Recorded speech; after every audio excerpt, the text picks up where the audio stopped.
kita mengenal yang itu namanya lembaga pembiayaan, gitu ya. Lembaga pembiayaan itu pada dasarnya dibagi menjadi dua macam, yaitu lembaga perbankan, ya, yang kita kenal, bank dan sebagainya, gitu. Kemudian ada namanya lembaga bukan bank, ya, lembaga keuangan bukan bank. Ya, nanti kita akan pelajari itu, ya. Materi sudah saya sampaikan ke Patrick, ya. Oke, kita masuk pada tema yang pertama yang dimaksud dengan perbankan, gitu ya. Dimana kalau kita bicara perbankan, kita tidak pernah lepas yang namanya dengan blueprint, ya. Blueprint mengenai arsitektur perbankan Indonesia yang disebut dengan API, begitu ya. Kemudian apa itu yang disebut dengan API, gitu ya? Bahwa suatu kerangka dasar tentang sistem perbankan Indonesia yang bersifat menyeluruh, memberikan arahan, ya, bentuk dan tatanan industri perbankan. Jadi meskipun perbankan, gitu ya, yang mana dia juga sebuah industri yang mana dia akan mencari sebuah keuntungan, gitu ya, untuk rentang waktu 5-10 tahun yang akan datang, gitu ya. Landasan visinya adalah mencapai suatu sistem perbankan yang sehat, kuat, dan efisien guna menciptakan kestabilan sistem keuangan dalam rangka membentuk mendorong pertumbuhan ekonomi nasional, membantu mendorong pertumbuhan ekonomi nasional, gitu ya.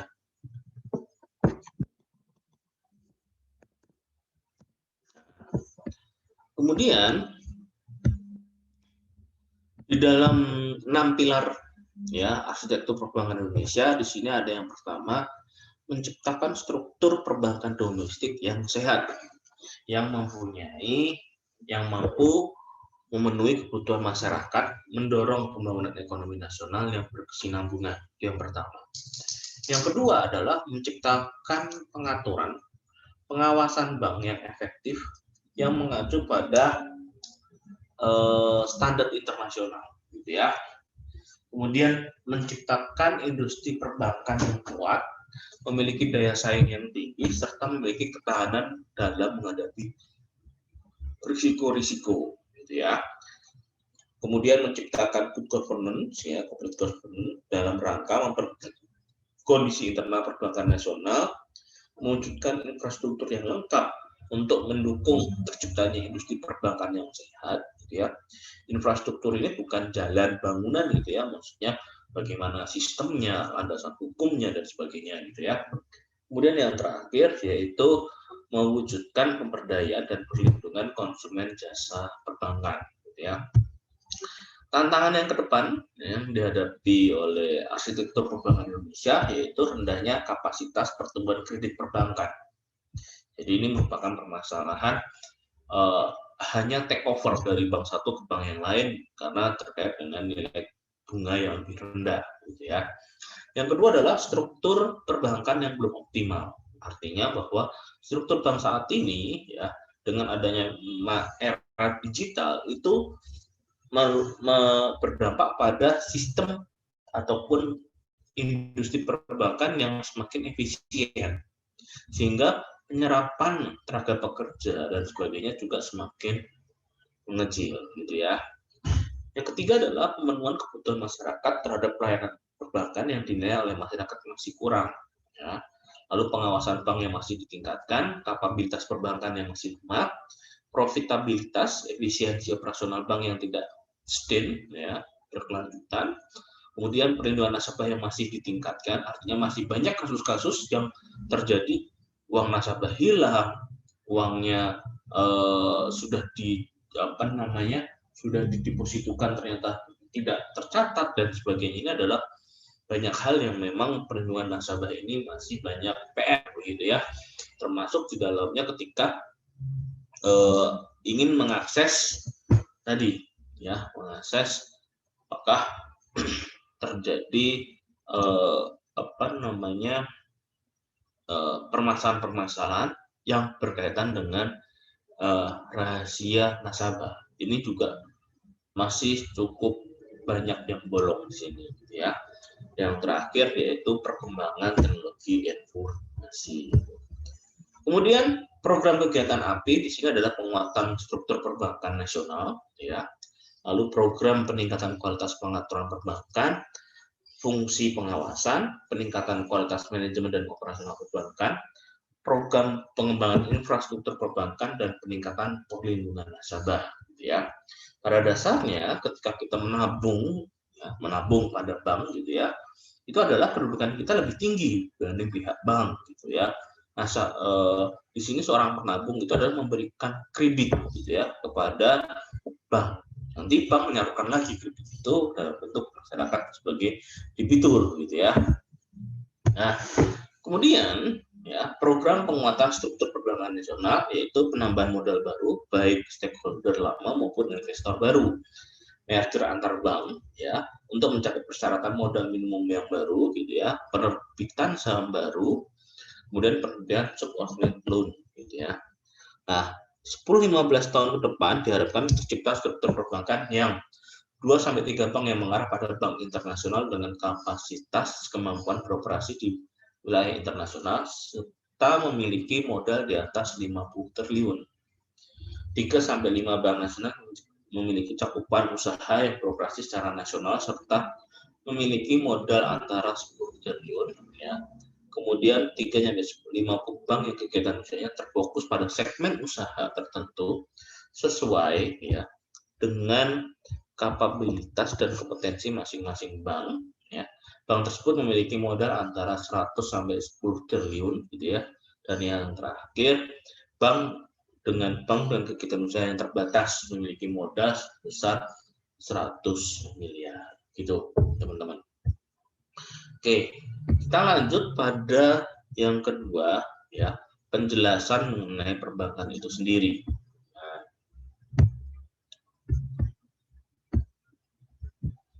Kelihatan ya teman-teman ya? Kelihatan, Pak. Oke. Kita masuk di dalam sistem perbankan, gitu ya, bahwa di dalam sistem perbankan ini diatur setelah pasca krisis moneter, gitu ya. Nanti kalian bisa baca di dalam sejarah Bank Indonesia, gitu ya, kebijakan pelonggaran, kebijakan pengetatan dan sebagainya itu ada dampaknya masing-masing, gitu ya. Ketika terjadi pelonggaran di tahun 1988, gitu ya, kemudian tidak dibarengi dengan akuntabilitas dan good governance yang baik, maka terjadilah krisis pada tahun 98. Jadi krisis 98 itu bukan suatu hal yang tiba-tiba, gitu ya. Itu dimulai dari sebelum-sebelumnya, tahun-tahun sebelumnya, gitu ya. Tahun 1988, gitu ya, itu terjadi ada sebuah kebijakan yang terjadi pelonggaran, gitu teman-teman. Jadi kita tidak bisa kebijakan saat ini akan berpengaruh pada yang akan datang, gitu ya. Jadi poinnya di situ. Nah, pasca adanya krisis 98 ini terjadi pengetatan, terjadi kebijakan untuk selektif dan sebagainya. Namun ada dampaknya juga. Apa dampaknya? Bahwa pertumbuhan kredit di dalam pasca krisis moneter itu juga tidak terlalu baik. Artinya bahwa orang mau melakukan usaha juga perlu diseleksi dengan begitu ketat, gitu ya, sehingga tidak terjadi krisis. Tapi di sisi lain, jadi mendorong ekonomi pertumbuhan nasional itu menjadi sedikit terhambat, gitu ya. Jadi pada dasarnya ini seperti teori decoupling. Kalian pernah dengar nggak coupling? Kalau yang laki-laki mungkin sering dengar, gitu ya, bahwa ya ketika kita injek couplingnya, gitu ya, maka istilahnya mobil itu tidak akan jalan, gitu kan, karena kan dia tenaga yang disalurkan oleh mesin tidak bisa tersalurkan kepada ban, gitu ya. Tetapi ketika couplingnya kita lepas, gitu ya, wah itu jalannya bisa saja kencang, gitu ya, dan berbahaya ketika bisa menabrak sesuatu hal, gitu. Nah, ini adalah bagaimana kita memainkan tadi, ya, bagaimana kita harus mengerem, bagaimana kita harus melepas, itu ya, teman-teman.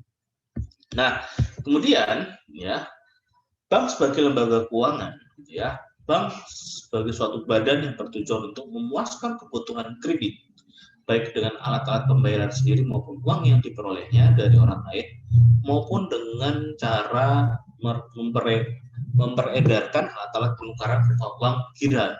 Ya, yang kedua adalah pokok-pokok perbankan, ya, adalah lembaga keuangan yang usaha pokoknya memberikan kredit dan jasa dalam lalu lintas pembayaran dan peredaran uang. Kemudian dalam perbankan, bank dalam badan usahanya menghimpun dana dari masyarakat, ya, dalam bentuk simpanan dan menyalurkannya kepada masyarakat dalam rangka meningkatkan taraf hidup rakyat. Kemudian perubahannya yaitu badan usaha menghimpun dana dari masyarakat dalam bentuk simpanan dan menyalurkan kepada masyarakat dalam bentuk kredit atau bentuk jasa, bentuk-bentuk lain dalam rangka meningkatkan taraf hidup rakyat yang lebih banyak. Ya, ini adalah perubahan-perubahan mengenai pengertian dari perbankan itu sendiri, ya, dari Undang-Undang 14, Undang-Undang 792 dan Undang-Undang 10 tahun 98. Nah, kemudian ya, perbankan adalah segala sesuatu yang menyangkut tentang bank, mencakup kelembagaan, kegiatan usaha, serta cara dan proses merencanakan kegiatan usahanya, di mana diatur di dalam pasal 1 ayat 1 Undang-Undang 10 tahun 98. Tujuan perbankan adalah menunjang pelaksanaan pembangunan nasional dalam rangka peningkatan pemerataan, pertumbuhan ekonomi, dan stabilitas nasional ke arah peningkatan kesejahteraan rakyat yang lebih banyak. Pada dasarnya, perbankan itu dibagi menjadi dua macam, yaitu bank komersial dan bank sentral, gitu ya. Pengertian bank komersial adalah bank usaha yang menghimpun dana dari masyarakat dalam bentuk simpanan, ya, dan menyalurkannya kepada masyarakat dalam bentuk kredit atau bentuk lainnya dalam rangka meningkatkan taraf hidup rakyat yang lebih banyak, gitu ya. Fungsi perbankan adalah sebagai penghimpun dan penyalur dana masyarakat, perantara pihak-pihak yang memiliki kelebihan dana, ya, kepada pihak-pihak yang memerlukan atau kekurangan dana, ya. Jenis-jenis bank komersial dari beberapa sudut pandang, ya. Oke, sebentar ya teman-teman. Ini saya ada WA. Ini nanti saya tutup dulu sebentar. Saya minta waktu break 3 menit untuk menjawab WA dulu ya.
Oke, kita lanjut ya teman-teman.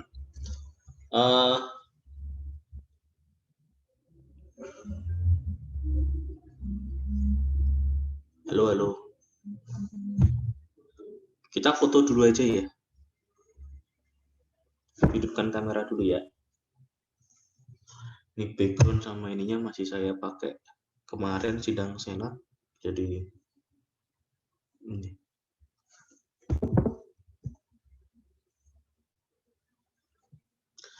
Tadi sudah lengkap ya?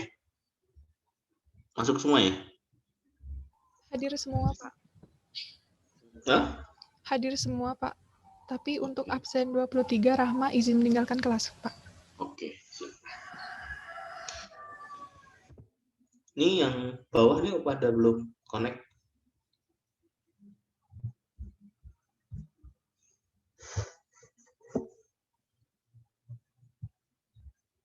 Tiga, dua, satu.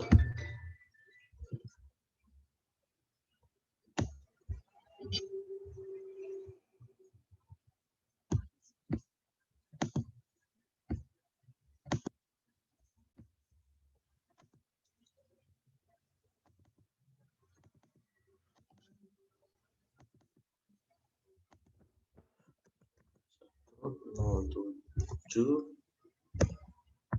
belas.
Kita sampai materi mana ya materinya? Oh, ini. Nah, kemudian ya di dalam jenis bank komersial ada beberapa sudut pandang. Yang pertama, jenis bank menurut bentuk badan usahanya. Ya, kalau kita lihat dari bentuk badan usahanya, bank umum itu ada PT, koperasi, ya, dan perusahaan daerah. Ya, jadi kayak Bank Jateng, Bank DKI dan sebagainya itu adalah perusahaan daerah. Kemudian ada Bank Perkreditan Rakyat, ya, BPR. Itu ada pemerintahan daerah, ya, perusahaan daerah, yaitu BUMD, gitu ya, koperasi, PT, bentuk lainnya yang ditetapkan dengan PP. Kemudian jenis bank menurut kepemilikannya, ada yang dimiliki oleh pemerintah, swasta nasional, koperasi, asing, gitu ya, dan bank campuran, ya. Namun di dalam Undang-Undang 10 tahun 98 untuk bank campuran ini sudah tidak ada lagi, gitu ya. Kemudian jenis bank menurut status ada bank devisa dan non devisa. Kemudian jenis bank berdasarkan cara menentukan harganya, yaitu konvensional dan syariah, gitu. Kemudian jenis bank ya, berdasarkan undang-undang di sini dibagi menjadi dua macam, yaitu bank umum, ya, bank yang melaksanakan kegiatan usaha secara konvensional dan berdasarkan prinsip-prinsip syariah dalam kegiatannya memberikan jasa dalam lintas pembayaran ya dan atau ya. Lalu sedangkan BPR adalah bank yang melaksanakan kegiatan usaha secara konvensional atau berdasarkan prinsip-prinsip syariah dalam kegiatannya tidak memberikan jasa dalam lalu lintas pembayaran ya. Kemudian perbedaan antara bank umum dan BPR adalah dari jenisnya, jenis kegiatan usahanya, ya, modalnya lebih kecil, tadi sudah dijelaskan. Kemudian alokasi kredit, ya ini untuk usaha-usaha, BPR itu untuk usaha-usaha ya ekonomi rakyat gitu. Artinya ketika ingin modal usaha dan sebagainya, badan hukumnya, ya, kepemilikan, lalu double partisipan, ya, double principal di sini. Fungsi pokok bank umum menyediakan mekanisme alat pembayaran yang lebih efisien dalam kegiatan ekonomi, menciptakan uang viral, gitu ya, menghimpun uang dan menyalurkannya kepada masyarakat, menawarkan jasa-jasa uang lainnya. Lalu usaha bank umum di sini menghimpun dana masyarakat, memberikan kredit, memberikan surat pengakuan hutang, gitu ya, membeli, menjual, menjamin atas risiko sendiri maupun untuk kepentingan atas perintah nasabahnya, memindahkan uang bank, ya, baik untuk kepentingan sendiri atau kepentingan nasabahnya, menempatkan dana pinjaman dana, meminjamkan dana kepada bank lain, menerima pembayaran atau tagihan atas surat berharga, menyediakan tempat untuk menyimpan barang atau surat berharga, melakukan kegiatan anjak piutang, ya, usaha kartu kredit atau wali amanat, pembiayaan dengan prinsip syariah dan kegiatan lain yang lazim dilakukan oleh pihak bank. Kemudian usaha BPR yaitu menghimpun dana dari masyarakat dalam bentuk deposito berjangka atau tabungan, berbentuk lainnya bersamakan dengan itu, memberikan kredit, menyediakan pembiayaan dan penempatan dana berdasarkan prinsip syariah, menempatkan dana dalam bentuk SBI, ya, surat Bank Indonesia, deposito berjangka, sertifikat deposito, dan tabungan pada bank lain, ya, sertifikat Bank Indonesia itu disebut dengan SBI. Kemudian larangan bagi bank BPR adalah menerima simpanan berupa giro, ikut serta dalam lalu lintas pembayaran, melakukan kegiatan usaha dalam valuta asing, ya, melakukan penyertaan modal, melakukan usaha perasuransian, dan melakukan kegiatan lain di luar kegiatan usaha sebagaimana dimaksud dalam pasal 13. Bentuk hukumnya di sini bank umum, perseroan, ya, PT, koperasi, perusahaan daerah. Kalau BPR itu banyak hal gitu ya. PT, koperasi, perusahaan daerah, bentuk lain yang ditetapkan oleh PP, gitu ya. Kepemilikan bank umum, ya, hanya dapat didirikan oleh warga negara Indonesia atau badan hukum Indonesia, warga negara Indonesia dengan badan hukum Indonesia dengan warga negara asing atau badan hukum asing secara kemitraan. Unsur kemitraan dalam kepemilikan bank yaitu terdapat unsur kepemilikan Indonesia, maksimum kepemilikan pihak asing adalah 99%. Ya. Emisi saham melalui bursa efek maksimum 99% dari jumlah saham bank yang bersangkutan. Pembelian saham oleh asing melalui bursa dapat mencapai 100% yang tercatat di bursa. BPR hanya dapat didirikan dan dimiliki oleh warga negara Indonesia, badan hukum Indonesia yang seluruh pemilikannya adalah warga Indonesia, ya, pemerintah daerah bersama diantaranya ketiganya, ya, tidak dimungkinkan adanya unsur kepemilikan asing. Nah, ini nanti kalian bisa cek di dalam Perpres mengenai negatif list investasi, ya teman-teman, apakah masih seperti itu atau ada perubahan gitu ya. Namun ketika saya cek kemarin ini masih seperti ini, tapi untuk memastikan kembali kalian bisa lihat di dalam Perpres negatif list investasi gitu ya. Kemudian perizinan bank diberikan oleh Bank Indonesia, ya. Kemudian kewajiban bank yaitu menjalankan prinsip kehati-hatian, ya, dalam pasal 2, ya, BMTK, GBM, KYCP, ya, fit and proper test, rencana kerja dan penilaian analisis kredit. Lalu untuk menjaga tingkat kesehatan di sini ada kapital, aset, manajemen, earning, ya, dan likuiditas gitu. Kemudian dalam memberikan kredit dan usaha lainnya harus menempuh cara yang tidak merugikan bank atau nasabah penyimpan. kemudian menyediakan informasi mengenai kemungkinan risiko bagi nasabah, menyampaikan segala keterangan, penjelasan dan laporan pada Bank Indonesia dan mengumumkan neraca dan perhitungan LMR. Ya.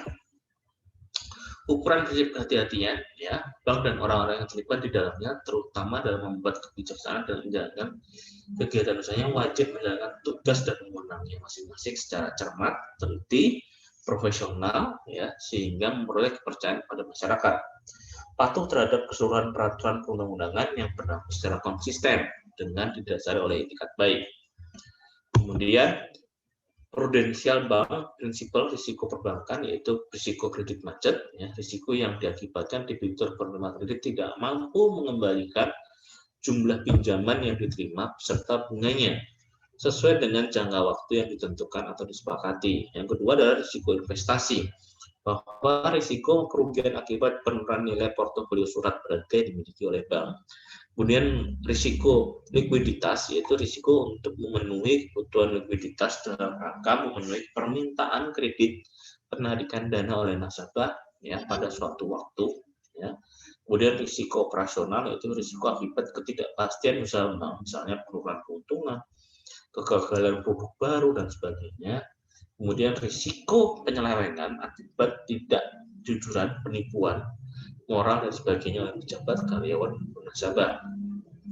Yang terakhir yaitu risiko reputasi, yaitu risiko hilangnya kepercayaan masyarakat terhadap bank yang ditandai dengan trust atau bank crush, gitu ya. Kemarin sudah sempat kalian nonton, jadi kalian sudah punya gambaran untuk ini, gitu ya. Kemudian kita masuk di dalam bank sentral, gitu ya. Bank sentral ini adalah sistem moneter di Indonesia, meliputi otoritas moneter dan sistem perbankan. Otoritas moneter merupakan lembaga berwenang untuk mengambil kebijaksanaan di bidang moneter. Sumber uang primer baik untuk perbankan, masyarakat maupun pemerintah. Otoritas moneter bisa mengeluarkan uang kartal, juga menerima simpanan giro dari perbankan dan pemerintah. Otoritas moneter diatur di dalam Undang-Undang 23 tahun 99, untuk Undang-Undang 3 tentang perubahan atas Undang-Undang 23 tahun 99, bahwa Bank Indonesia adalah bank yang bertanggung jawab otoritas kebijakan moneter untuk menjaga kestabilan nilai rupiah. Ya, berbeda dengan Kementerian Keuangan, yaitu mengenai otoritas fiskal, gitu ya. Jadi dipisahkan antara otoritas moneter dan otoritas fiskal, gitu ya. Kemudian sistem perbankan diatur dalam Undang-Undang 7 tahun 92 untuk Undang-Undang 10 tahun 98. Bank Indonesia mempunyai tugas dan wewenang di bidang otoritas moneter dan sistem perbankan. Pengertian bank sentral, gitu ya, diatur di dalam pasal 4 ayat 1 Undang-Undang 23 98 untuk pasal 4 ayat 3 Undang-Undang 3 tahun 2004. Kemudian Bank Indonesia adalah bank sentral yang Indonesia sebagaimana dimaksud dalam undang-undang yang berlaku. Ya. Perubahan pokok di dalam Undang-Undang Bank Indonesia di sini di dalam Undang-Undang 13 tahun 68 itu ada multiple objektif, bagian dari pemerintah, bertanggung jawab kepada pemerintah, kurang transparan kepada publik. Sedangkan di dalam Undang-Undang Perbankan yang baru, ya, yang dimaksud dengan single objektif, lembaga negara yang sifatnya independen, bukan merupakan lembaga dalam naungan pemerintah, gitu ya. Dia auxiliary organization, gitu ya, seperti KPK dan sebagainya, gitu. Namun dia disebutkan dalam Undang-Undang Dasar 45. Lalu dia bertanggung jawab kepada publik langsung, gitu ya, tidak bertanggung jawab pada presiden sebagai kepala pemerintahan, gitu ya. Kemudian lebih transparan kepada publik. Gitu. Tujuannya Bank Indonesia single objektif adalah mencapai dan memelihara kestabilan nilai rupiah. Jadi kalau terkait dengan nilai tukar rupiah terhadap dolar dan sebagainya, itu merupakan tanggung jawab bank sentral. Nah, uangnya dari mana? Uangnya dari keuangan. Kalau memang Bank Indonesia sudah tidak memiliki uang kembali, uang lagi, sehingga dia minta uang kepada Menteri Keuangan biasanya, gitu ya. Maka dalam undang-undang sistem KSSK, gitu ya, sistem sektor keuangan, gitu ya, itu Menteri Keuangan sebagai ketua karena dia yang punya uang semuanya, gitu ya. Lalu kemandirian Bank Indonesia. Bank Indonesia adalah lembaga negara yang independen dalam melaksanakan tugas dan wewenangnya, bebas dari campur tangan pemerintah atau pihak lain, kecuali untuk hal-hal yang secara tegas diatur dalam undang-undang ini. Kemandirian Bank Indonesia berada di luar pemerintahan. Hubungan dengan pemerintah adalah bertindak sebagai pemegang kas atau pemerintah. Konsekuensinya mengatur atau membuat menerbitkan peraturan yang merupakan pelaksanaan dari undang-undang dibandingkan dengan Undang-Undang 1368 di mana BI bertugas membantu pemerintah dan berada di bawah koordinasi Dewan Moneter. Keterangan Dewan Moneter sekarang sudah tidak diperlukan lagi, gitu ya. Status kedudukannya, ya di sini ada yuridis Bank Indonesia, status kedudukannya, tujuan, tugas, pertanggungjawaban, transparansi dan akuntabilitasnya, anggaran, personalia dan manajemennya, gitu ya. Kemudian kemandirian Bank Indonesia secara yuridis, ya di dalam Undang-Undang 23 tahun 99 bagian landasan yuridis independensi Bank Indonesia. Aspek personalia, pengangkatan Dewan Gubernur oleh Presiden selaku kepala negara, bukan sebagai kepala pemerintahan dengan persetujuan DPR. Persetujuan DPR penting untuk menjaga intervensi pemerintah.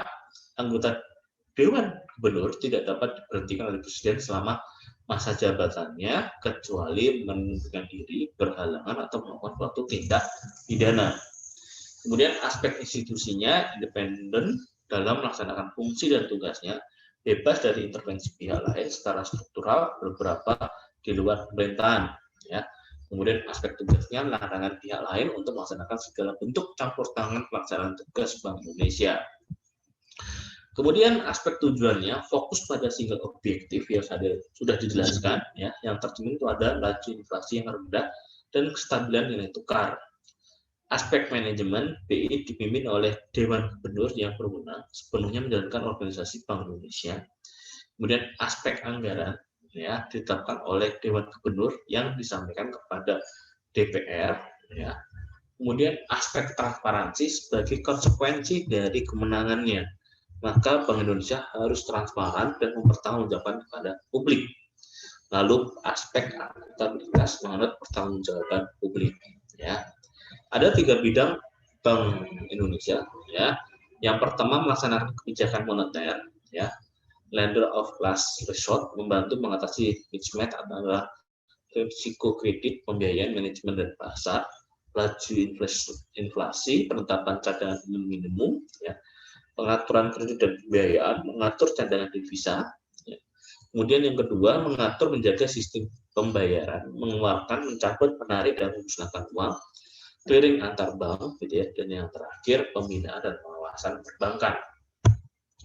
Lalu kekuasaan Bank Indonesia di sini adalah power and right of lisensi, regulasi, kontrol dan improvement section.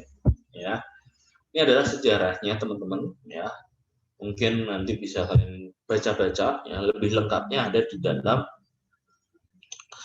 webnya BI, gitu ya. Di situ ada sejarahnya dari awal terbentuknya sampai terjadinya sebuah krisis dan sebagainya. Kemudian Undang-Undang Nomor 7 Tahun 92 tentang perbankan menghapus Undang-Undang 14 Tahun 67 tentang pokok-pokok perbankan, ya, terdiri dari 60 pasal dan 10 bab, ya. Substansinya 2 banking system, 2 jenis bank, gitu ya, non collateral oriented, dirubah dengan Undang-Undang 10 Tahun 98. Di dalam Undang-Undang 10 Tahun 98, ya, terkait dengan perubahan Undang-Undang 7 Tahun 92, penegasan kemandirian Bank Indonesia dalam pembinaan dan pengawasan perbankan dengan mengalihkan kewenangan seluruh perizinan yang semula berada di Menteri Keuangan kepada Gubernur Bank Indonesia. Pembentukan bank khusus sebagai pelaksanaan program penyihatan perbankan, ya, BPPN, gitu ya. Perubahan cakupan rahasia bank, meningkatkan transparansi pengawasan tanpa mengurangi hak rahasia nasabah yang menyimpan. Kemudian penyesuaian ketentuan pendirian kepemilikan bank, menghapus bank campuran, ya. Kemudahan pelaksanaan prinsip syariah dan pendirian usaha bank dual sistem, ya. Kemudian yang terakhir permasalahan-permasalahan terkait dengan Undang-Undang Nomor 7, gitu ya, Tahun 92. Yang pertama adalah pengangkatan keanggotaan Dewan Komisaris dan Dewan Direksi Bank wajib memenuhi ketentuan sebagaimana dimaksud di dalam pasal 16 ayat 6 dan pasal 17. Dimana tidak semuanya itu ya tadi memenuhi syarat-syarat tersebut. Yang kedua, dalam Undang-Undang 1098, pasal 16 hanya sampai ayat 3. Nah, ayat 6-nya dihapus. Nah, ini terus bagaimana statusnya? Ya. Kemudian pasal 17 dihapus karena terkait dengan izin usaha bagi pihak yang berbentuk campuran. Nah, sedangkan bentuk campuran sudah tidak ada. Nah, berkaitan dengan pengangkatan Dewan Komisaris dan Dewan Direksi, diatur di dalam pasal 16 ayat 6 dan pasal 17. Nah, ini bagaimana tidak ada pengaturan lebih lanjut? Ini juga suatu, ya, kalau bahasa hukumnya adalah kekosongan hukum atau celah hukum, atau kalau bahasa mudahnya adalah dulunya diatur, sekarang tidak diatur. Nah, jadi ada loopholes, ya, ada apa namanya, ada yang tidak diatur, terus bagaimana pelaksanaannya, terus bagaimana proses pengisian dari kekosongan itu. Ya, ini yang perlu adanya suatu perpu, suatu undang-undang yang setingkat untuk mengisi kekosongan hal tersebut, gitu ya teman-teman. Mungkin terkait dengan lembaga keuangan bank, gitu ya. Jadi kan lembaga keuangan itu kan terdiri dari dua macam ya teman-teman ya, yaitu lembaga keuangan perbankan dan lembaga keuangan non-bank. Gitu. Nah, ini yang saya jelaskan di awal ini adalah merupakan lembaga keuangan bank, gitu ya, perbankan. Gitu. Sampai di sini ada yang mau ditanyakan dulu, Pak? Kira-kira. Izin bertanya, Pak. Ya. Pak, tadi saya mau nanya tentang kepemilikan bank umum. Bank umum kan hanya dapat didirikan oleh WNI atau BHI, dan WNI atau BHI dengan WNA dengan kemitraan. Terus di sini ada unsur kemitraan maksimal kepemilikan pihak asing 99%. Nah, misalnya kalau ada bank yang kepemilikan pihak asing itu 99%, apakah itu memudarkan unsur kepemilikan Indonesia ya? Kenapa pihak asing itu tidak dibatasi dengan kepemilikan saham sebesar minimal di bawah 50%? Oke. Gini Mas, coba kalian cari perpres mengenai daftar negatif list investasi. Udah ketemu belum?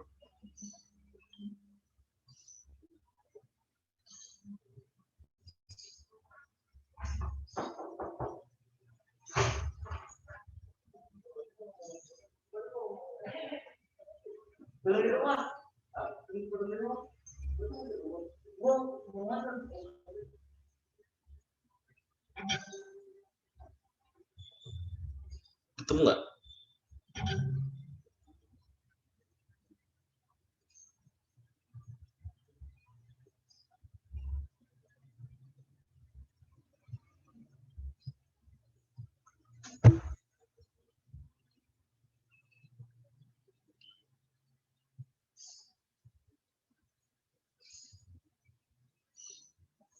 Ketemu teman-teman?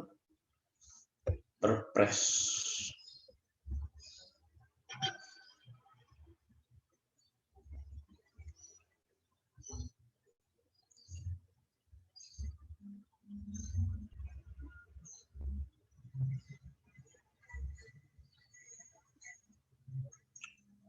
Ini sinyalnya agak jelek ya.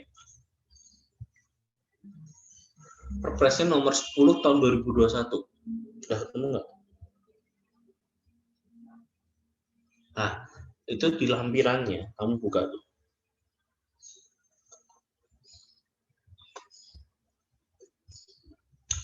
Cari sektor keuangan yang bank.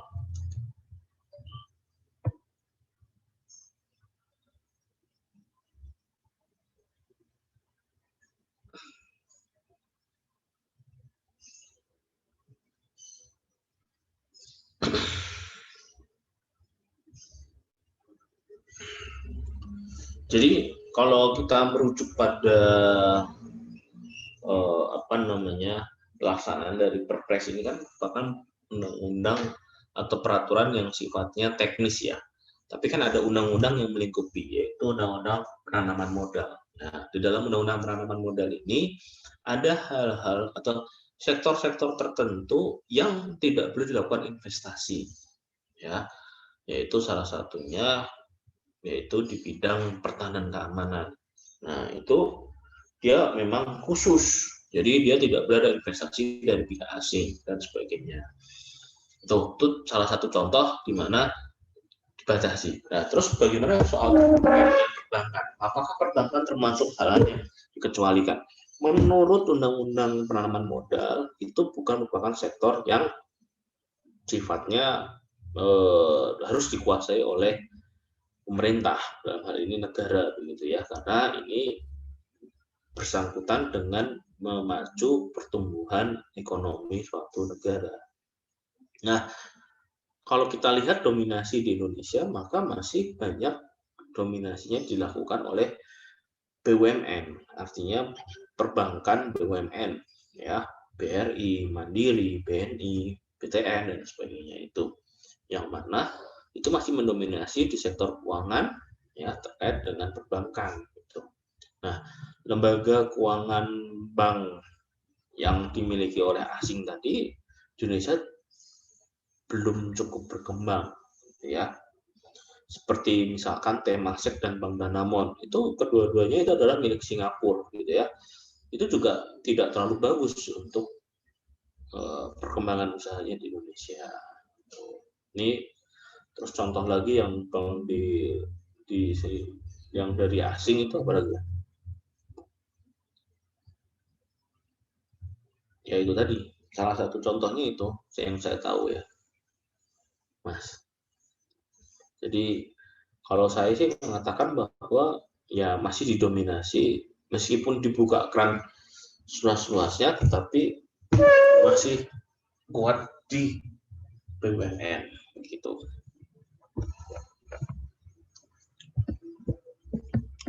Ada lagi yang mau ditanyakan teman-teman? Izin Pak. Ya. Gimana Mas? Tadi kan dijelaskan di UU nomor 13 tahun 1968 bahwa BI bisa saja kurang transparan kepada publik. Pertanyaannya adalah kenapa BI bisa kurang transparan kepada publik, Pak?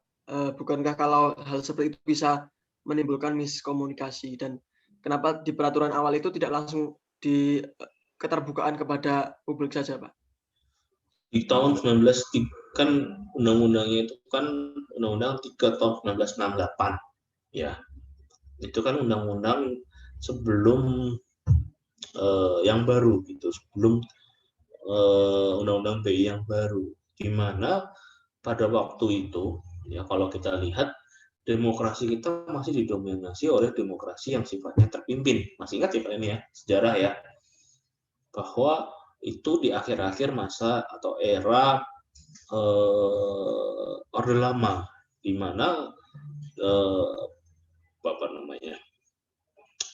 kekuatan ya sentral itu ada di pemerintah, semua harus dikuasai dan dimiliki oleh pemerintah. Nah, Bank Indonesia, gitu ya, kalau kita lihat Bank Indonesia itu, ya di situ tetap harus dikontrol oleh pemerintah dalam menjalankan usahanya, sehingga peran serta masyarakat publik itu sangat relatif rendah. Ya, di sini perbedaan ya antara demokrasi terpimpin, gitu ya, dengan demokrasi yang berkembang saat ini. Gitu. Sedangkan pada era reformasi, gitu ya, kan itu kan terjadi perubahan ya di dalam era reformasi, itu kan terjadi perubahan yang mendasar, perubahan yang radikal, di mana alam demokrasi kita adalah alam demokrasi yang tadi sebebas-bebasnya, gitu ya. Apakah itu salah? Ya itu merupakan fenomena yang terjadi gitu.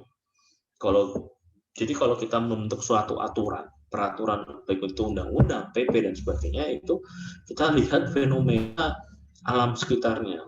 Kapan dibentuknya itu pasti terpengaruh dari pembentukannya. Gitu ya. Kita ambil contoh misalnya Undang-Undang BI tahun 98, itu adalah awal-awal era reformasi, di mana keinginan masyarakat menjadi seorang sistem demokrasi yang sebebas-bebasnya atau demokrasi liberal begitu ya, itu sangat tinggi sehingga mempengaruhi bentuk tadi peran serta publik harus ikut serta gitu. Berbeda dengan undang-undang BI yang lama di mana itu masih menggunakan alam pikiran, alam cara berpikir yang sifatnya terpimpin. Semua harus dikendalikan oleh negara, semua harus dikendalikan oleh pemerintah, dalam hal ini presiden, sehingga di situ peran serta publik disingkirkan gitu. Itu jadi inilah berbeda ya. Contoh yang paling kelihatan banget adalah misalkan contoh nih Undang-Undang Ketenagakerjaan tahun 2003 gitu ya. Itu kan awal-awal era reformasi, semua buruh diberikan stimulus, diberikan manfaat yang lebih gitu ya.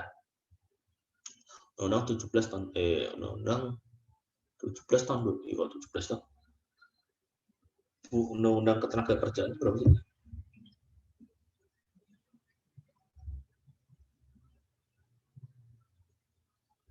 Undang-Undang 13 tahun 2003. Nah, itu buruh sangat diberikan manfaat, tapi kan berbeda dengan perubahannya ya. Di dalam Undang-Undang Cipta Kerja itu kan ada hal-hal yang memang mulai dibatasi ya gitu ya. Jadi memang berbeda alam pemikiran.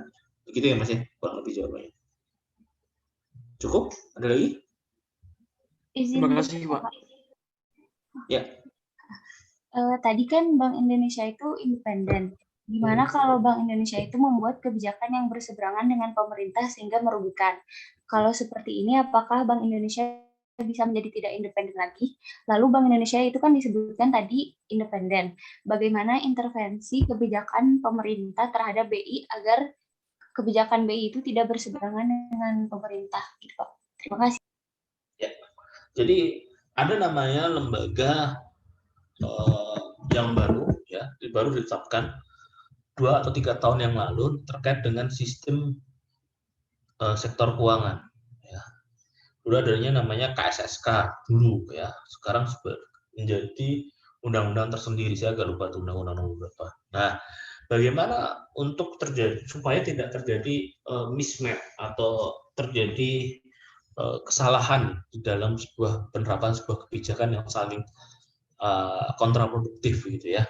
Nah, di dalam selama ini dengan adanya undang-undang yang mensinkronkan tersebut gitu ya, itu terkait dengan kebijakan yang tidak match itu dapat dikurangi dengan tadi ketuanya Bu Sri Mulyani, Menteri Keuangan, kemudian anggotanya itu salah satunya adalah Bank Indonesia, Gubernur Bank Indonesia, lalu Ketua OJK dan sebagainya. Itu nanti coba kalian lihat.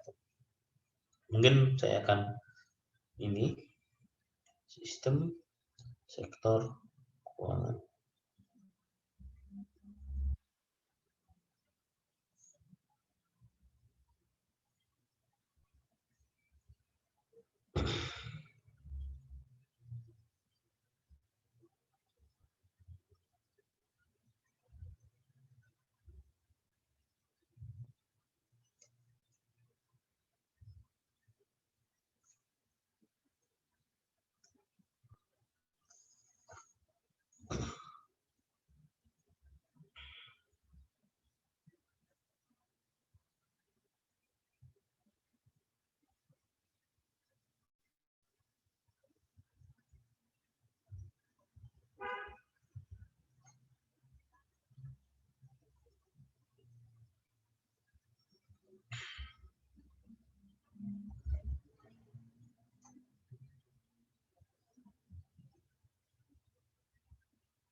Iya, udah terima ya.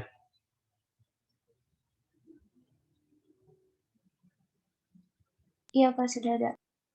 Nah,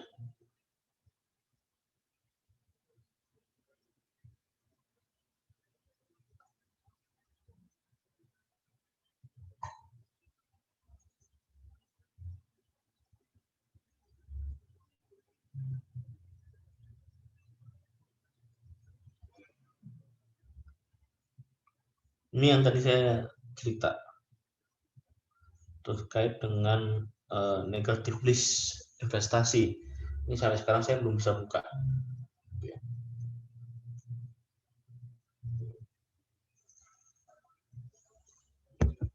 Oke, ada lagi teman-teman?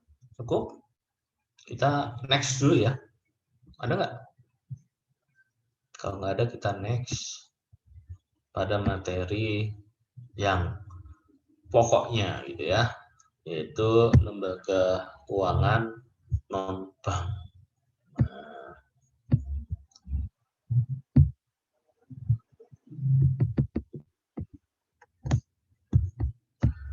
Tadi saya sudah cerita bahwa lembaga keuangan itu dibagi menjadi dua macam, yaitu lembaga keuangan perbankan dan lembaga keuangan bukan bank, gitu ya. Lalu kita masuk dalam lembaga keuangan bukan bank. Karakteristiknya lembaga pembiayaan ya atau lembaga keuangan bukan bank ini tidak boleh menarik dana secara langsung dari masyarakat, baik berupa giro, tabungan, deposito maupun promes, gitu ya.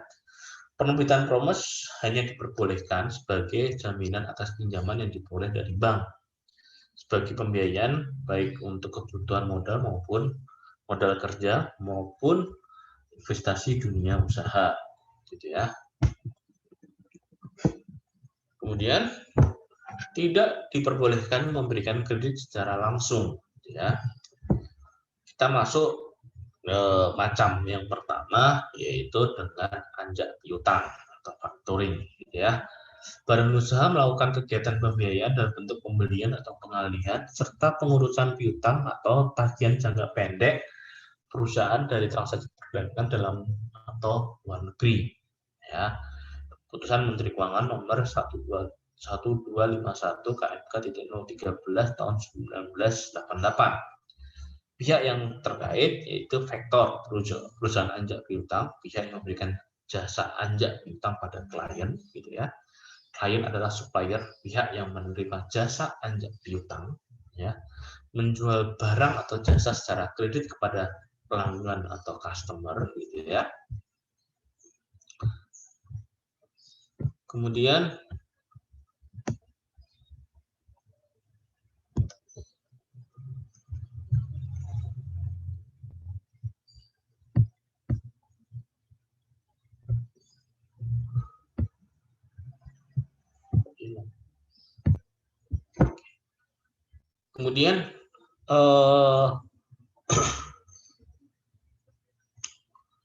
pihak yang membeli barang atau jasa dari klien untuk mempunyai kewajiban berupa hutang atau jangka pendek pada klien.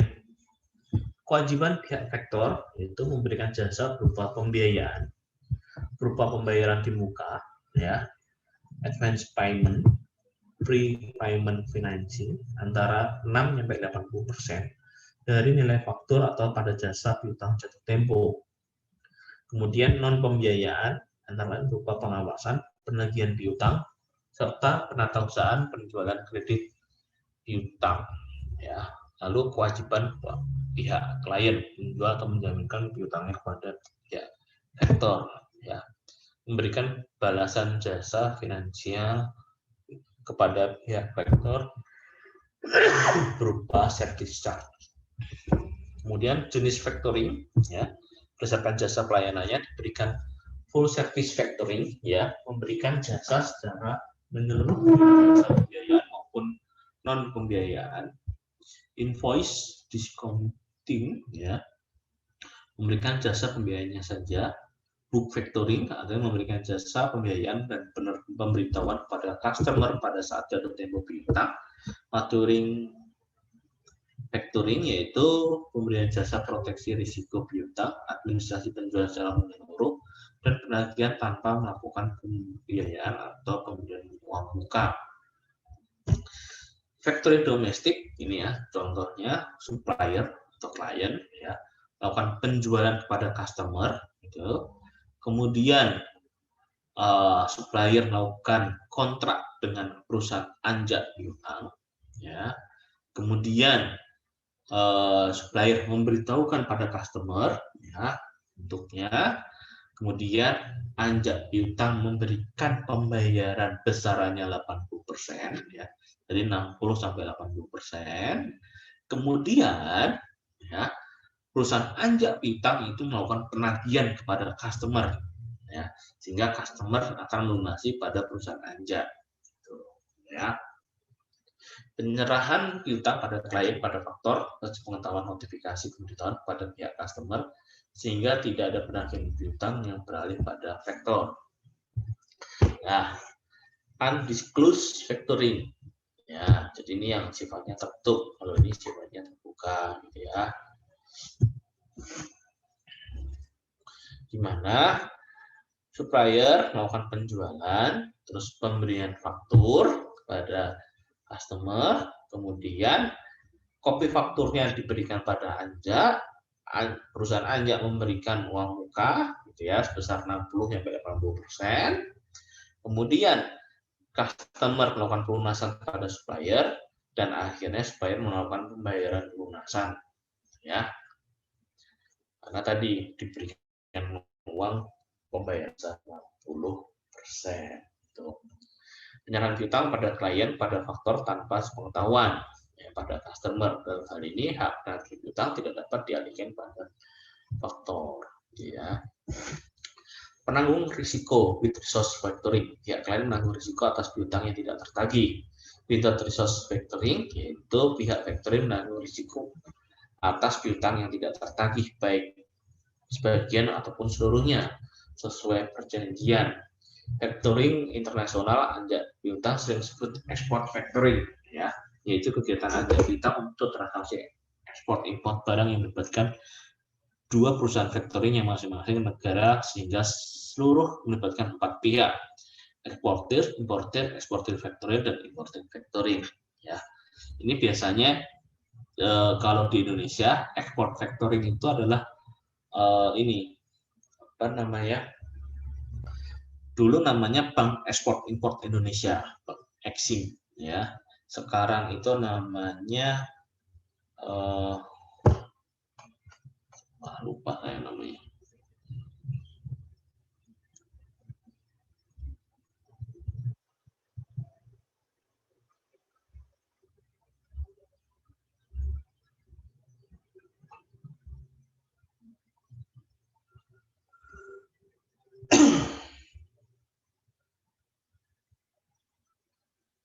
Lembaga Pembiayaan Ekspor Indonesia, LPEI, ya, itu biasanya ekspor factoringnya itu di Indonesia, ya.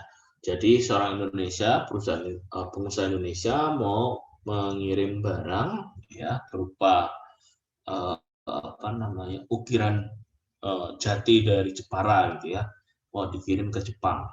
Nah, maka ada faktur, ya, pengiriman barang, fakturnya kasih ke LPI, gitu ya. Kemudian LPI membayar 80%, ya, kepada perusahaan di Indonesia, gitu ya, atau pengusaha Indonesia. Kemudian fakturnya atau dokumennya dikirim pada pihak rekanan dari LPI, ya, yang ada di Jepang. Kemudian faktur dokumen pengapalan dan sebagainya sampai kepada importir. Nah, kemudian pihak importir dari Jepang itu melakukan pembayaran melalui dari rekanan dari perusahaan LPI, gitu ya. Kemudian pembayaran 100% pada ekspor factoring di Indonesia, terus kemudian di Indonesia melakukan tadi penyerahan, ya, refund kembali sebesar 20% dari sisa, gitu ya. Tuh, gambarannya seperti itu, teman-teman. Kemudian yang kedua yaitu modal ventura, gitu ya. Modal ventura adalah badan usaha melakukan usaha pembiayaan dalam bentuk penyertaan modal ke dalam suatu perusahaan yang menerima bantuan pembiayaan dalam jangka waktu tertentu. Dasar hukumnya adalah Kepres 61 tahun 1988. Konsep modal ventura adalah tingginya expense return yang diharapkan pada pemodal karena besarnya risiko dalam bisnis modal ventura. Model ventura lebih cenderung membiayai usaha-usaha yang menjanjikan keuntungan yang lebih besar, misalnya pada usaha baru di bidang pengembangan teknologi. Modal ventura bersedia membiayai gagasan inovasi yang dapat dikembangkan jadi suatu realita usaha yang memberikan keuntungan berlipat, gitu ya. pembiayaan dalam bentuk penyertaan modal saham dalam waktu tertentu. Kemudian dalam perkembangannya penyertaan tersebut di atas dapat dimodifikasi semi equity finansial.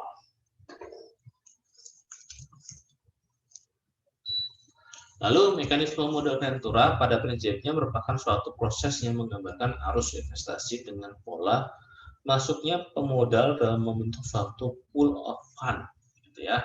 Kemudian proses pembiayaan pada perusahaan pasangan usaha (PPU), gitu ya. Kemudian proses pelantikan kembali penyertaan tersebut disebut dengan divestasi.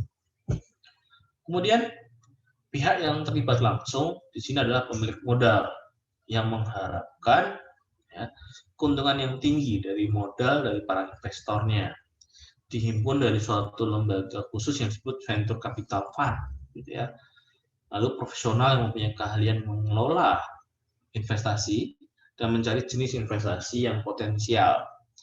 Potensial ini berupa lembaga yang disebut dengan manajemen venture atau capital fund company, ya. Perusahaan yang membutuhkan modal yang pengembangan usaha disebut invest company atau perusahaan pasangan usaha. Bentuk mekanisme modal ventura yang pertama adalah single to support, yaitu membentuk PMV yang langsung dikelola oleh manajer PMV itu sendiri, disebut PMV konvensional. Mekanisme ini menempatkan PMV dalam dua fungsi, yang pertama sebagai pemberi bantuan pembiayaan dan yang kedua sebagai pemberi bantuan manajemen ya, pada PPU. Yang kedua yaitu two-tier support, itu membentuk modal ventura, kemudian pengelolaannya diserahkan pada perusahaan manajemen investasi yang memang memiliki keahlian di bidang modal ventura. Pendekatan ini memungkinkan sebuah PPU menerima bantuan pembiayaan, bantuan manajemen dari dua PMV yang berbeda. Di Indonesia, mekanisme dalam konsep pemisahan antara ventura capital fund dengan manajemen ventura capital. Kembali tidak diatur dalam perundangan. Karakter PMV yaitu pembiayaan PMV merupakan equity, ya, quasi equity finansial, financing, di mana pembiayaan yang diberikan dalam bentuk penyertaan modal. Instrumen pembiayaan dapat menggunakan obligasi konversi, bentuk pembiayaan lain disebut dengan semi equity finansial. Ya.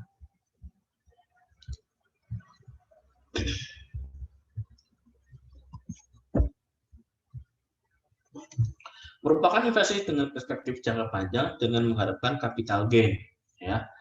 Merupakan pembiayaan bersifat risk kapital karena tidak di-cover oleh jaminan sebagaimana kredit perbankan. Pembiayaan PMV bersifat aktif, ya, karena disertai keterlibatan dalam manajemen perusahaan. Penyertaan PMV bersifat sementara, yaitu maksimal 10 tahun, harus menarik diri setelah menjual sahamnya. Keuntungan berupa capital gain, apresiasi nilai saham dan dividen, rate of return-nya yang tinggi karena bidang usahanya dibiayai oleh menjanjikan keuntungan yang tinggi. Tujuan modal ventura selain berorientasi pada keuntungan dengan risiko yang tinggi, pembiayaan modal ventura bertujuan untuk memungkinkan adanya mempermudah pendirian atau suatu perusahaan baru, membantu perusahaan yang mengalami kesulitan dana dalam mengembangkan usahanya, membiayai pengembangan produk maupun yang mulai mengalami kemunduran, ya, membiayai produk atau teknologi baru yang siap dipasarkan, memperlancar mekanisme investasi dalam dan luar negeri, mengembangkan proyek, ya, research dan development, mengembangkan teknologi baru dan alih teknologi dan pengalihan kepemilikan suatu perusahaan. Cara penghimpunan dana, ya, leverage venture capital. Sebagian besar penghimpunan dana dalam bentuk pinjaman dari berbagai macam pihak, sedangkan modal sendiri relatif jauh lebih rendah. Dana ini mungkin digunakan oleh PPU, ya, untuk kegiatan usahanya.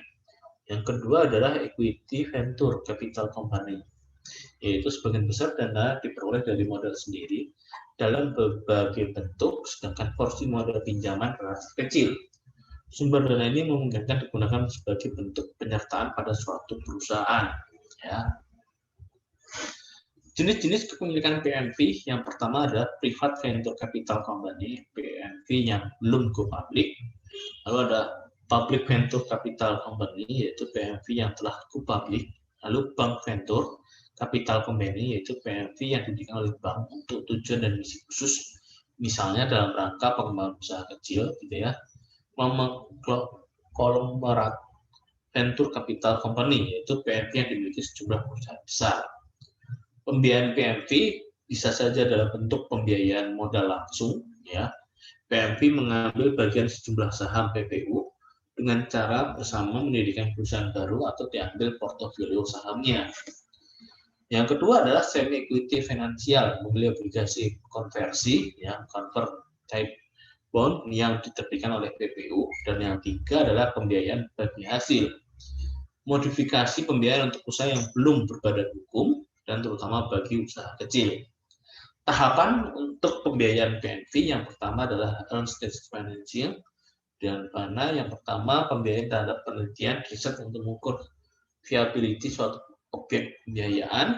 Yang kedua startup financing, yaitu pembiayaan pada tahap pengembangan produk dan persiapan pemasaran. Dan yang ketiga first round financing, yaitu pembiayaan terhadap pelaksanaan atau peluncuran komersial prototip produk. Lalu ekspansi stage, ya, di mana second round financing, yaitu pembiayaan untuk peningkatan kemampuan penjualan pemasaran, ya. Lalu pembiayaan untuk pengembangan produk baru dan perluasan jaringan. Yang ketiga yaitu pembiayaan dalam rangka memperbaiki kondisi keuangan yang guna persiapan ke publik. Yang terakhir pembiayaan dalam rangka akuisisi perusahaan lain yang membeli saham perusahaan. Tahap yang ketiga turnaround situation, pembiayaan bagi perusahaan dalam kondisi sulit dan bahkan kondisi bangkrut. Kemudian divestasi modal ventura merupakan tahap akhir dari pembiayaan PMV dengan menarik kembali kenyataan saham PPU. Investasi penyertaan pada PMV bersifat sementara, pada dasarnya kepemilikan saham pada PMV untuk dijual kembalikan dalam rangka memperoleh capital gain. Ya, alternatif investasi PMV yaitu penamaran umum melalui pasar saham, gitu ya, menjual kembali pada perusahaan pasangan atau usaha, menjual penyertaan PMV pada investor baru, menjual perusahaan PMV bersama PPU, menjual seluruh saham pada perusahaan lain atau individu, dan likuidasi PPU. Sebab guna usaha atau leasing, ya, ini bentuk yang ketiga. Tadi bentuk pertama factoring, yang kedua adalah modal venture, dan yang ketiga adalah leasing. Ya, Financial Act Standard Board, di mana sewa guna usaha adalah suatu perjanjian penyediaan barang modal yang digunakan untuk jangka waktu tertentu. Ya, sewa guna adalah perjanjian di mana lessor menyediakan barang dengan hak penggunaan lesi dengan imbalan pembayaran sewa untuk jangka waktu tertentu. Dan yang terakhir menurut Equipment Leasing Associate, di mana sewa guna usaha adalah suatu kontrak antara lessor dan lesi untuk menyewa suatu jenis barang tertentu langsung dari pabrik atau penjual barang atau lesi.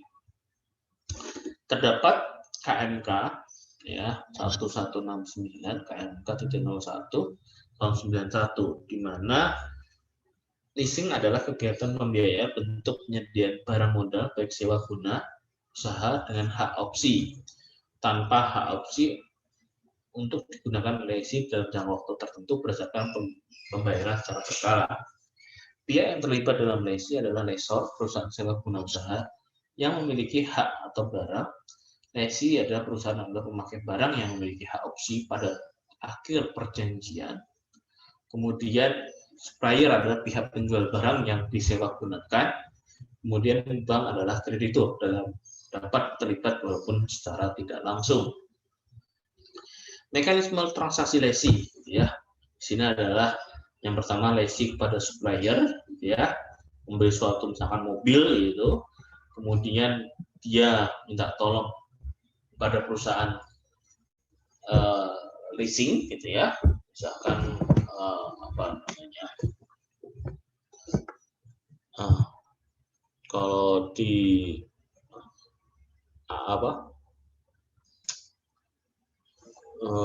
banyak ya perusahaan leasing itu, kayak kalau di Honda itu ada FIF dan sebagainya, itu adalah lessor, gitu ya, perusahaan leasing, gitu ya. Jadi kalau kalian mau membeli sepeda motor mereknya Honda, lessornya itu adalah FIF, gitu ya. Nah, kamu hubungi FIF, kemudian memberikan kebutuhan pembiayaan, lalu lessor mengirim letter of offer atau commitment letter of lessee, ya. Kemudian di poin keempat yaitu penandatangan kontrak leasing, ya.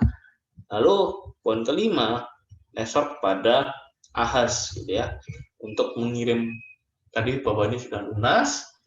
Nah, barang dikirim kepada kita, terus di pembeliannya diisi ke lessor ya BPKB, gitu ya, dikasih ke sini.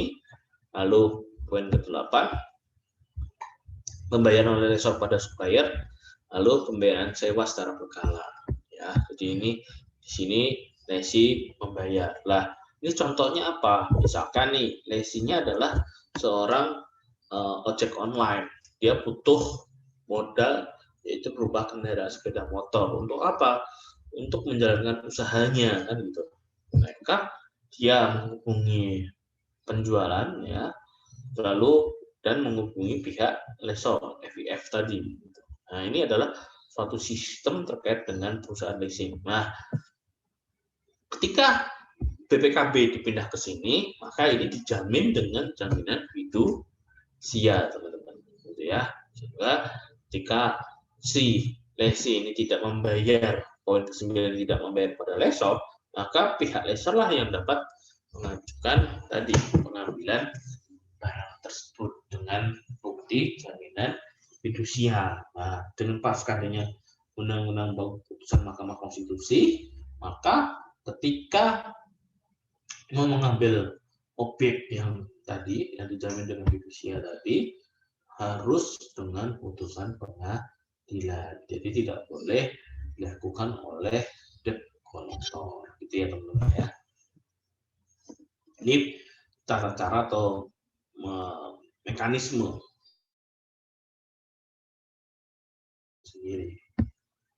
Jenis perusahaan leasing, ya, di sini ada independent leasing company, capital lessor, ya, independent yang leasing jenis berdiri sendiri atau pihak manapun dalam hal memberikan pembiayaan pada lessee, lessor maupun pada supplier. Yang kedua adalah captive lessor, yaitu apabila supplier mendirikan perusahaan leasing dengan tujuan meningkatkan penjualan. Jenis ini disebut dengan third party lessor, di mana pihak pertama adalah perusahaan induk dan yang kedua adalah perusahaan leasing, dan pihak kedua adalah lessee. Ya. Lalu lessee broker itu berfungsi menghubungkan calon lessee dengan pihak lessor, memberikan jasa lain yang dibutuhkan dalam suatu transaksi leasing, gitu ya. Kemudian bentuk transaksinya, ya, macam-macam teknik pembiayaan leasing. Yang pertama financial leasing, yaitu lessor yang membiayai sebagai pemilik barang modal, lessee membayar sewa secara berkala, sewa terdiri dari biaya perolehan yang barang biaya lainnya yang diinginkan. Lessor tidak dapat membatalkan kontrak secara sepihak sebelum kontrak berakhir. Lessee memiliki hak opsi untuk membeli barang tersebut atau nilai sisa tadi, value dari objek tadi. Bentuk transaksi financing yaitu direct financial, terlibat dalam proses pembelian barang modal dari supplier yang dibiayai oleh lessor langsung disewagunakan kepada lessee. Sell or lease back, yaitu lessee menjual barang modalnya pada lessor untuk kemudian dilakukan kontrak sewa guna usaha atas barang tersebut. Tujuannya untuk membantu lessee yang mengalami kesulitan modal kerja.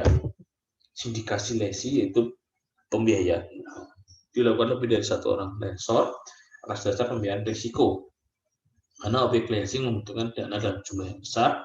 Kemudian leverage bank atau kreditur jangka panjang menyediakan dana terbesar 60-80%, disebut leverage debt, yang merupakan without resource pada pihak lessee. Dalam hal ini bahwa lessee default atau lessor tidak ikut bertanggung jawab pada pihak bank. Lalu vendor program, yaitu penjualan dilakukan oleh vendor atau dealer pada konsumen dengan fasilitas leasing. Lessor akan membayar barang pada vendor atau dealer, selanjutnya lessee akan membayar upfront pada lessor dengan cara atau melalui dealer. Yang terakhir adalah cross border lease, di mana negara sebagai lessor berada berbeda dengan negara lessee. Untuk mengatasi berbagai masalah hukum dan perpajakan dilakukan afiliasi atau subsidiarity perusahaan leasing tersebut. Nah, kemudian operasi lessee sebagai Pemilik barang menanggung risiko ekonomis dan pemeliharaan barang. Lessor menanggung biaya pelaksanaan sewa, asuransi, pajak maupun biaya pemeliharaan. Lessee membayar sejumlah uang sewa tidak mencakup biaya perolehan barang dan biaya lainnya serta spread, ya, non full payment of lease. Lessee membayar jumlah sewa yang tidak mencakup biaya perolehan barang dan biaya lainnya. Ya. Lessor hanya mengharapkan keuntungan dari penjualan barang yang disewakan dari hasil lainnya. Lessee pada akhirnya kontrak mengembalikan barang, tidak memiliki hak opsi untuk memilih barang. Lessor dapat membatalkan kontrak sepihak. Ya. Metode pembayaran sewa ini payment at advance, ya, pembayaran sewa untuk pertama kalinya dilakukan di muka pada tanggal kontrak ditangani. Yang kedua adalah payment in progress, di mana pembayaran sewa untuk pertama kalinya dilakukan di belakang pada akhir periode angsuran. Ya. Kemudian faktor penetapan sewa, di sini ada nilai barang, simpanan jaminan, nilai sisa, jangka waktu, dan tingkat bunga. Kelebihan leasing sebagai sumber dana yaitu pembiayaan full dapat sampai 100%, lebih fleksibel, jumlah sewa disesuaikan dengan pendapatan yang dihasilkan oleh objek leasing, sumber dana alternatif terlepas dari kredit lain yang ada di pihak lain, off balance sheet, tidak ada keharusan mencatat dalam neraca, arus dana itu dengan keluasan pengaturan pembiayaan. Lalu proteksi inflasi karena sewa tetap, perlindungan atas kemajuan teknologi, terhindar dari risiko barang yang out of date, sumber pelunasan kewajiban berasal dari modal kerja, adanya barang yang dirilis, kapitalisasi biaya, adanya biaya tambahan lain dapat dikapitalisasi, kemudian risiko keuangan dapat di atas dengan mengoperasi list yang berjangka waktu relatif singkat, kemudian perencanaan anggaran, ya, karena jumlah sewa yang tetap membayar secara berkala, pembiayaan proyek skala besar dapat diatasi melalui leasing, meningkatkan debt capacity, perolehan objek leasing tidak otomatis menaikkan debt equity ratio. Oke, teman-teman, itu teman-teman untuk gambarannya. Ini karena sudah jam 9:07, mungkin tanya jawabnya saya undur minggu depan, gimana ya? Apa kan? Oke, tanya jawabnya untuk nanti untuk materi ini di minggu depan. Kuliah hari ini saya akhiri melalui mekanisme Zoom. Selamat pagi. Terima kasih. Jaga kesehatan. Terima kasih, Pak. Terima kasih, Pak.